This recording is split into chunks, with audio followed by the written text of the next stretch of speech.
Good evening, I'm Summa and welcome to SUMMA News TV. Tonight, we turn to a major development in the Middle East. Hamas has agreed to a Gaza ceasefire proposal, a dramatic reversal from its earlier rejection of similar terms only months ago.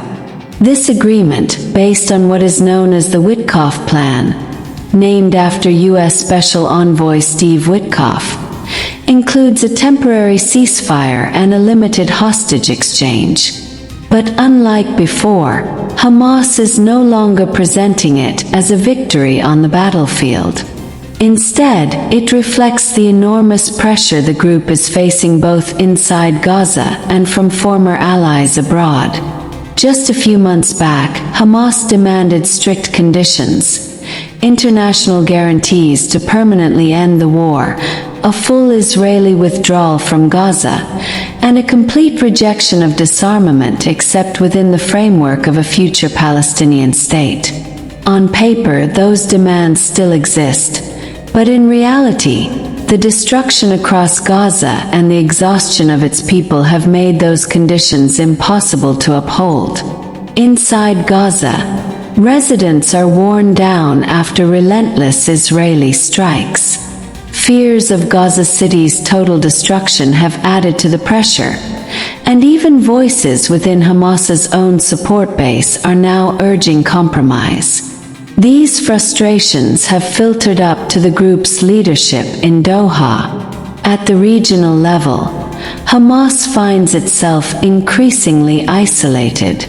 Many Arab and Muslim countries now consider it more of a problem than a solution.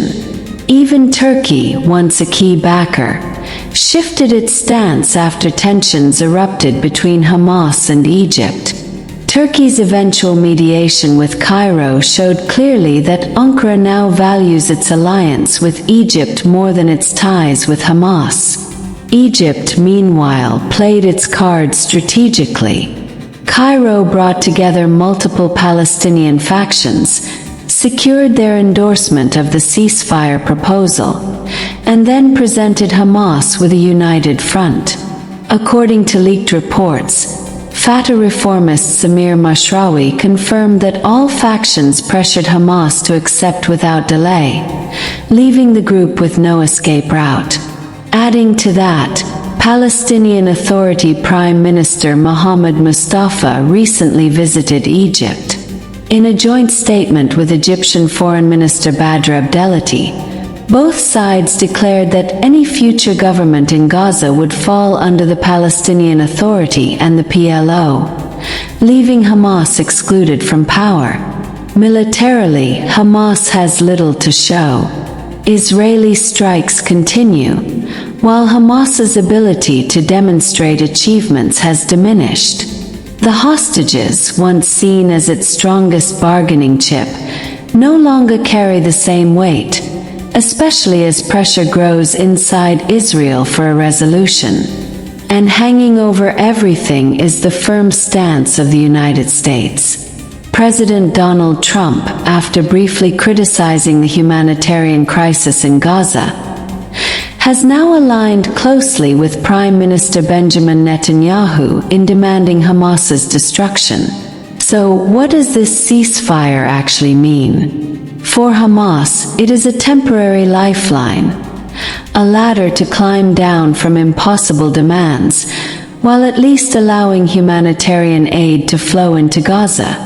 For Israel, it is a way to secure a 60-day pause without conceding to Hamas's call for an end to the war. In short, both sides gain breathing space, but the underlying conflict remains unresolved. For Hamas, the reality is clear. It is left with fewer cards to play, fading international support, and a devastated Gaza Strip with no guaranteed future role in its governance. This marks a turning point, not because Hamas achieved its goals, but because it could no longer resist overwhelming political, military, and humanitarian pressure. Stay tuned for more updates on this evolving story. This has been Summa for Summa News TV. Thank you for watching.